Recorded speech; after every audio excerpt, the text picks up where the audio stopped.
الحمد لله رب العالمين، والصلاة والسلام على خاتم الأنبياء والمرسلين سيدنا محمد وعلى آله وصحبه أجمعين وخلفاء الراشدين المهديين وعلى جميع الصحابة والتابعين ومن تبعهم بإحسان إلى يوم الدين. أعوذ بالله من الشيطان الرجيم.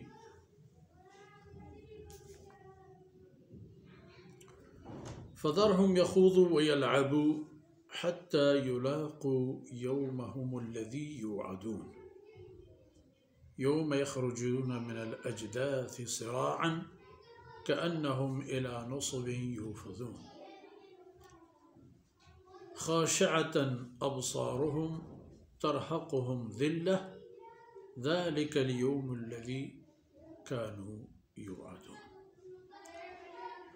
سبحانك لا علم لنا إلا ما علمتنا إنك أنت العليم الحكيم. رب اشرح لي صدري ويسر لي أمري واحلل عقدة من لساني يفقه قولي واجعل لي وزيرا من أهلي رب زدني علما وارزقني فهما ثم أما بعد.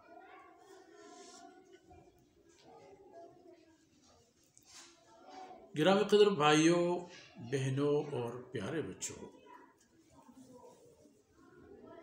یہ دنیا دراصل جس مقصد کے لیے انسانیت کو عطا کی گئی تھی اور جس مقصد کے لیے اسے یہاں لایا گیا تھا، انسان کی کمزوریاں اپنی جگہ، لیکن بعض اوقات دیکھنے میں آتا ہے کہ انسان تباہی کا انتخاب کرتا ہے. اب انتخاب کی صورت میں پھر اس تباہی کی قیمت چکانی پڑے گی. اور آپ نے مشاہدہ فرمایا گزشتہ آیت میں کہ اللہ رب العزت سے یہ لوگ دور بھی نہیں، اس کی گرفت کے اندر ہیں، اور اللہ رب العزت کو کوئی چھوڑ کے آگے نہیں جا سکتا ہے. سب اللہ رب العزت کی گرفت کے دائرے میں ہیں. جس کو جب چاہے اس کی گناہوں کی سبب پکڑ لے. ویسے بھی زندگی اور موت کا اختیار اس کے ہاتھ میں ہے.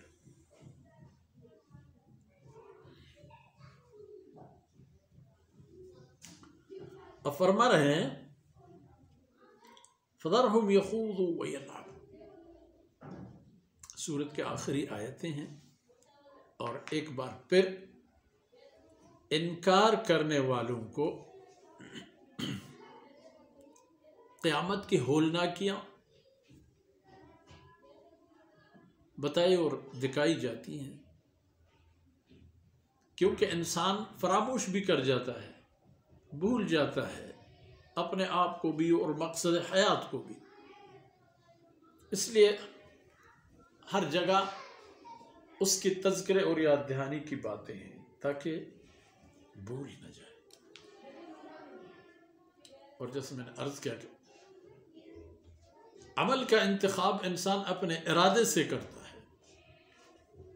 بے علمی کی بنیاد پر، غلطی کی بنیاد پر بات تو خیر کچھ اور ہے، لیکن انتخاب کی صورت میں پھر ظاہر ہے کہ سلوک اور بات کچھ اور ہوتی ہے. اے پیغمبر صلی اللہ علیہ وسلم، آپ انہیں چھوڑ دو کہ غوطزن رہیں اپنے ان عقائد و افکار میں، ان میں سرگرم رہیں، کھیل کود میں لگائے رکھیں اپنے آپ کو اللہ کی نافرمانی کے اعمال میں، چاہے جیسا ہو جہاں ہو.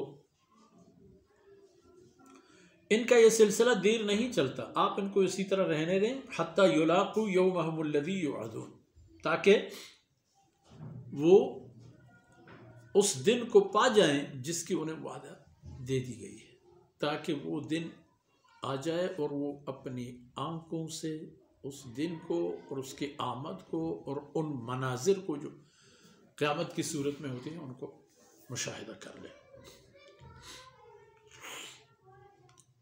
کچھ مناظر ایسے ہوں گے، یوم یخرجون من الاجداث سراعا، حالت یہ ہوگی کہ وہ اپنے مدفنوں سے نکل جائیں گے بہت تیزی کے ساتھ چلتے ہوئے۔ کہاں جا رہے ہیں؟ ایک آواز آتی ہے، دیگر مقامات پر قرآن کریم کا فرمان اور تذکرہ موجود ہے کہ ان کو ایک آواز آئے گی اور وہ اسی آواز کی طرف تیز تیز بھاگتے ہوئے چلے جائیں گے، اور تیز بھی اتنے کأنہم الی نصب یوفضون، گویا کہ ایک جگہ کے لیے انہوں نے شرط لگایا اور ایک ہی کوشش کرتا ہے کہ میں وہاں جا پہنچوں، جیسا ورزش اور کھیل کود میں ہوتا ہے، اتنے میٹر کی دوڑ، اتنے میٹر کی جمپ، اتنے میٹر کے فلان پر، اسی طرح گویا کہ وہ ایک نشانی کی طرف بھاگتے ہیں کہ ہر ایک وہاں پہلے پہنچ جائے اور انعام جیت لے۔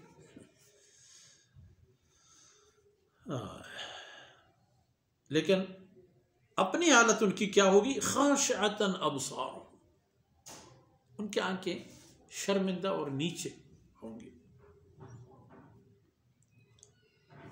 ترہقہم ذلہ، اور ذلت ان پر مسلط ہوگی، دبوچ چکا ہوتا ہے ان کو ذلت، اور انہیں ایک تو سامنے ہوگی بات، دیکھ رہے بھی ہوں گے، پھر بھی انہیں بتایا جائے گا کہ جی ہاں یہ وہی دن ہے جن کی تم لوگ منکر تھے۔